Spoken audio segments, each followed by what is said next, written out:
প্রিয় দর্শক, আমরা আছি বর্তমানে চট্টগ্রাম নিউ মার্কেট এলাকায়, যেটাকে বলা হয় বাংলাদেশের দ্বিতীয় শাপলা চত্বর। এই শাপলা চত্বর অর্থাৎ সেটাকে বাংলাদেশের দ্বিতীয় শাপলা চত্বর হিসেবে পরিচিত হওয়ার কারণ হচ্ছে আপনার এখানে সবচেয়ে সব ধরনের বৃহৎ আন্দোলনের সূচনা ঘটে এই স্থান থেকে। এই স্থানে সব ধরনের সব কিছুর প্রতিবাদ হয় এখান থেকেই সূচনা।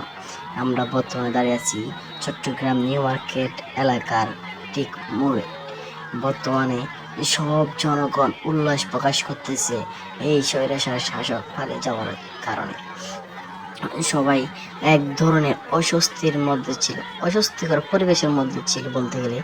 কারণ কেউ স্বাধীনভাবে কথা বলতে পারতো না, এসব কেউ কোনো কিছুর প্রতিবাদ করতে পারতো না। কোনো কিছু প্রতিবাদ করলে তাকে গুম খুন করা হতো, তাকে হয়তো বা মেরে ফেলার হুমকি দেওয়া হতো, ইত্যাদি ইত্যাদি আরও অনেক ধরনের ঘটনা ঘটেছে, যা আপনারা জানেন। দেখতে পাচ্ছেন একটা বড় মিছিল নিয়ে আসতেছে, ওরা হয়তো সম্ভবত 2 নম্বর গেট থেকে আসতেছে, কারণ এখানে 2 নম্বর গেট এলাকার অনেক লোকজনকে দেখা যাচ্ছে। আপনার বাইক নিয়ে আসছে, হয়তো অনেকে ভিডিও ধারণ করতেছে স্মৃতি ধারণ হিসেবে দেওয়ার জন্য।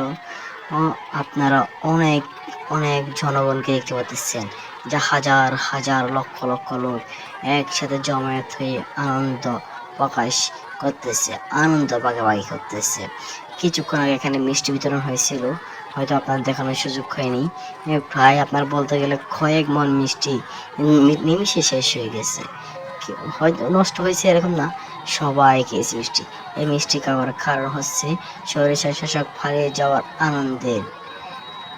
আপনারা দেখতে পাচ্ছেন জনগণ কিরকম উল্লাসে মেতে উঠেছে, কারোর মনে আজ দুঃখ নেই, সবাই স্বাধীন। এখানে দল মত নির্বিশেষে সব এক হয়ে গেছে, আনন্দ প্রকাশ করতেছে।